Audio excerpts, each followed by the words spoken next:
신랑과 3년 연애하고 결혼한 지 1년 된 임산부입니다. 스트레스 받아서 그런지 다리도 저리고 배가 뭉쳐서 일찍 깬 김에 조언 좀 구하려고 씁니다. 시아버지는 연애할 때 지병으로 돌아가시고 누나, 신랑, 남동생 3남매입니다. 저희 신랑 빼고 다 미혼이고 시어머니랑 셋이 같이 저희 집에서 차로 10분 거리에 살고 있어요. 결혼 전에 시어머니 뵀을 때는 교양 있고 경우 있는 분인 줄 알았습니다. 너네만 잘 살면 되고 너희가 행복하게만 하면 된다며 결혼 과정에 관여하지 않으셨어요. 시가에서 1억, 신랑 5천, 나 7천, 친정 8천에서 3억 맞춰서 결혼했습니다. 결혼은 3일마다 전화하고 주말에 다 같이 뭐 먹으러 가자, 어디 구경 가자 하시고 툭하면 신랑 없어서 허전하다며 저희 집에 오고 싶어 하셨습니다. 시누이와 시동생이 알고 허전해서 서운했냐며 매일 일찍 퇴근해서 집에 와서 밥 먹으니 밥해야 돼서 귀찮고 주말에도 안 나가고 집에서 밥 달라 어디 가자 하니 저희한테 연락 안 오기 시작했어요. 삼남매는 시어머니 성향을 알고 있어서 다행이었죠. 그러던 어느 순간부터 저한테만 전화가 와서 너가 신랑한테 시집 가자, 어머님이랑 어디 가보자, 다 같이 맛있는 거 먹으러 가자 하면서 친해지고 해야 되지 않겠냐고 하시는 겁니다. 기가 막히게 신랑 없을 때만 전화해서 그러면서 은근히 저를 까내립니다. 눈치가 없고 사근사근한 맛이 없다면서 좀 배우라고 하면서요. 본인 뜻대로 안 되고 하니 화풀이를 저한테 하는 게 안 되겠다 싶어 생각했습니다. 신랑한테 바로 얘기하면 우선 제 말은 믿겠지만 녹음한 거 들려주기엔 뭔가 좀 작정한 것 같고 어머님한테 말해봤자 시침이 될 게 뻔하기에 머리를 굴렸어요. 거의 이틀에 한 번 월수 금에만 전화를 하십니다. 신랑이 금요일에 연차내서 쉬는 날 저 끝나고 시간에 맞춰서 데리러 오라고 했습니다. 전 5시에 퇴근해서 대중교통으로 집에 가면 늦어도 5시 30분이고 신랑은 6시에 퇴근해서 자차로 집에 오면 6시 40분에서 7시 정도 됩니다.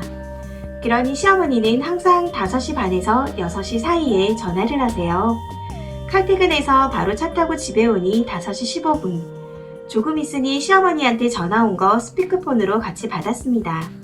처음에 신랑이 같이 있다고 하려고 했는데 어머님이 속사포로 다다다다 얘기하셔서 신랑이 끼어들지도 못했고 듣는데 내용이 그러니 가만히 듣고 있었어요.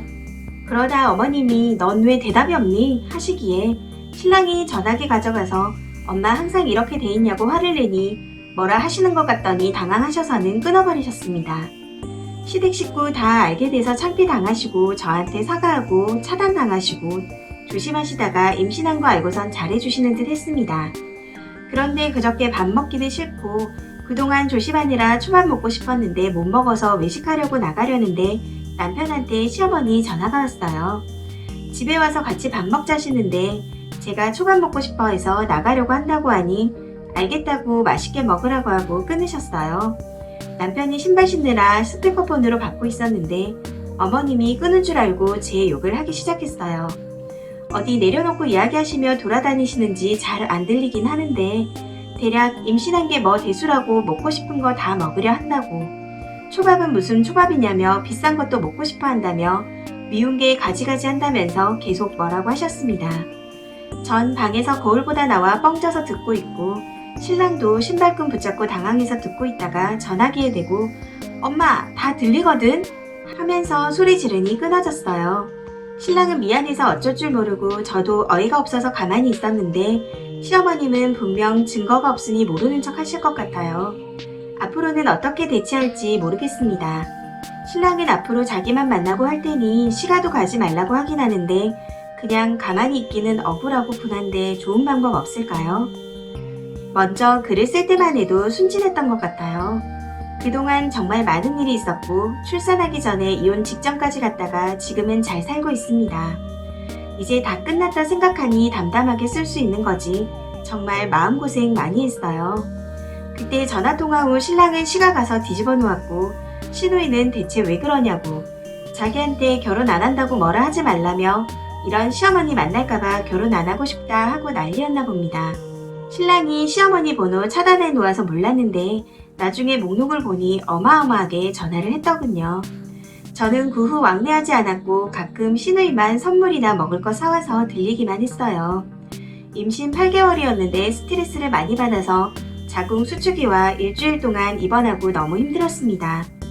시어머니는 아들 뺏겼다며 난리였던 것 같은데 아무것도 모르는 저희 엄마한테 전화해서 난 정말 딸처럼 생각했는데 이럴 수 있냐며 한탄을 했나 봅니다.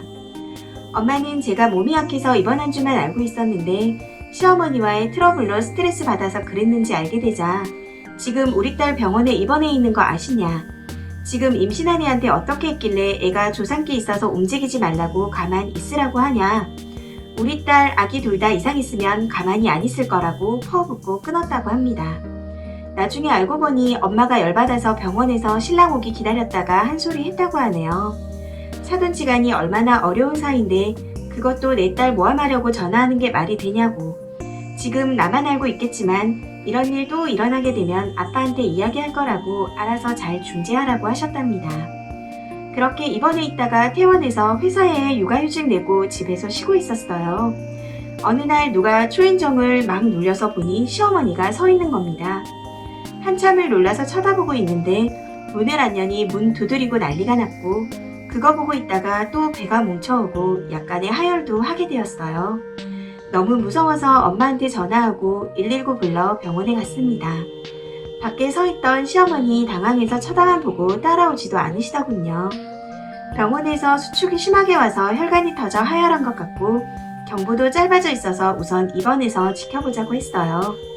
결국 아빠도 알게 되고 신랑이 죄송하다고 빌었지만 와이프도 자기 새끼도 못 지키는 남편과 아빠는 필요 없다고 이혼하라고 하셨습니다. 안 되면 소송 진행하겠다고 하기도 하셨고요. 엄마도 저도 그래도 신랑이 여태 잘했다며 더 이상 스트레스 받기 싫다고 우선 무마시켰어요. 아빠도 어떡하나 보려고 했다지만 난리도 아니었습니다. 신랑은 또 시댁 가서 뒤집어 엎고 이제 나랑도 영 끊자고 앞으로 죽었다고 생각하라고 했답니다. 시어머니도 제가 119에 실려가고 하니 정말 잘못됐을까봐 울면서 들어누웠다고 하시네요. 그러는 사이 시동생이 여자친구의 임신 소식을 알려왔습니다. 사실 알게 된 건 좀 됐는데 집안 분위기가 안 좋으니 말 못하고 있다가 제가 불러오자 안 되겠는지 이야기를 했다네요. 시누이는 원래 자유로운 영혼이고 해외 파견 근무도 다니고 돈 모아서 여행 다니는 거 좋아합니다.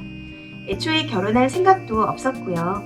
신랑은 평범하게 대학 나와서 취업하고 저 만나서 결혼한 거고 시동생은 지방 국립대 가서 석사까지 하고 서울로 취업해서 올라왔어요. 거진 10년을 떨어져 살다가 온 거였죠.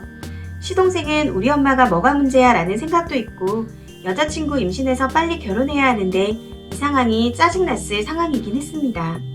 그래서 자기는 모아둔 돈도 없고 어차피 시가가 58평 아파트에 살고 있으니 우선 들어와서 살겠다고 했다네요. 급하게 결혼하면서 전 얼굴도 보지 못하고 출산 3일 후에 결혼해서 식장에 가지도 않았고 시어머니 찾아올까봐 신우 말고는 시동생에게도 알리지 않았습니다. 워낙 난산이어서 수혈도 받고 병원에 일주일 동안 입원해 있었고 진통할 때 힘을 잘못 줘서 팔에 산후통이와 팔을 들지도 못하고 있는 상태라 조리원에서 2주 있다가 친정집에서 도우미 불러 조리했어요. 이 와중에 출산은 했다는데 애는 볼 수 없고 연락도 안 되고 하니 시어머니의 히스테리는 장난이 아니었고 시동생과 결혼해서 서울로 올라와서 의지할 것도 없는 동서가 고스란히 욕바지가 되었나 봅니다. 처음엔 잘해보려고 했겠으나 시어머니는 자기 자식만 귀한 사람이라 점점 트러블이 생기게 되고 우리 엄마는 안 그래 하던 시동생도 겪어보니 알게 된 거죠. 제가 글에 간단하게만 써서 그렇지 많은 일이 있었습니다. 중재를 제대로 못하자 결혼한 지 한 달 반 만에 이혼 얘기가 나오고 시동생이 밤에 술 먹고 울면서 신랑에게 전화했어요. 우리 엄마 대체 왜 그러냐고 미치겠다며 와이프가 이혼하자고 하는데 어떡하냐고요. 만나서 얘기하는데 동서가 2주 시간 줄 테니 고민해보라며 분가하면 기본돌이는 하고 지내겠다. 친정에서 어느 정도 보태줄 테니 얼마만큼은 준비해서 분가하자. 아님 이혼하자 하고 친정에 내려갔다고 합니다. 어차피 전 몸이 안 좋아서 친정에서 살고 있는 상황이고 당분간은 친정에서 지내야 할 것 같고 또 시어머니 때문에 찾아올까봐 더 이상 그 집에 못 살 것 같았어요. 그리고 지금 살고 있는 집의 살림살이도 1년 반 정도밖에 안 된 거고 다 좋은 걸로 해놓은 거라 친정 들어가면 처분해야 할 생각하니 너무 아까웠죠. 시동생 부부한테 부부 침대와 화장대, TV와 식기 정도만 가지고 나갈 거니 1,000만 원 정도에 넘겨줄까 하니 좋다고 하더군요. 바로 집주인한테 얘기해서 다음 전세 입자 구했으니 저희 나가겠다 하고 필요한 짐만 빼서 나왔습니다. 신랑이 시어머니한테 찾아가서 이야기를 하니 시동생이 미리 얘기해서 알고 계셨고 1억 돌려드린다니 자식들한테 똑같이 1억씩 나눠주려 했었다고 받으라고 하시며 다 미안하고 잘못했다고 얼굴만이라도 보고 살자 했다고 합니다. 제가 마음이 풀리면 모를까 강요할 생각 없다고 본인은 가끔 찾아뵙겠다고 하고 나왔다네요. 시동생네 본가하고 나온 후 시누이가 시어머니한테 치킨에 맥주 한잔 하자고 해서 먹다가 우셨다네요. 내가 그렇게 잘못한 거냐고 엄청 한탄하셨다는데 시누이도 그러지 말라고 얘기하지 않았냐고 자업자득이라고 했더니 너가 제일 나쁘다고 꺼이꺼이 우셨다고 합니다. 저번 주말에 시동생네 부부가 밥 산다고 해서 만났어요. 시동생이 형수님 미안하고 죄송하다고 결혼해서 살다 보니 알게 됐다고 고생 많으셨다 사과하고 동서랑도 잘 지내기로 했어요. 저희 부모님이야 속은 상하시지만 외동딸 끼고 사니 좋다고 하시고 아직까지 저도 팔이 올라가지 않아서 한의원 다니면서 고생하고 있지만 친정에서 사니 마음만은 편하고 너무 좋습니다. 최근 6개월이 너무 힘들었는데 이렇게 끝이 났습니다. 쓰다 보니 너무 길어졌는데 쓰고 나니 엄청 후련하네요. 저도 빨리 몸 회복해서 우리 식구끼리 알콩달콩 살았으면 좋겠습니다. 이 사연은 여기까지입니다. 시청해주셔서 감사합니다.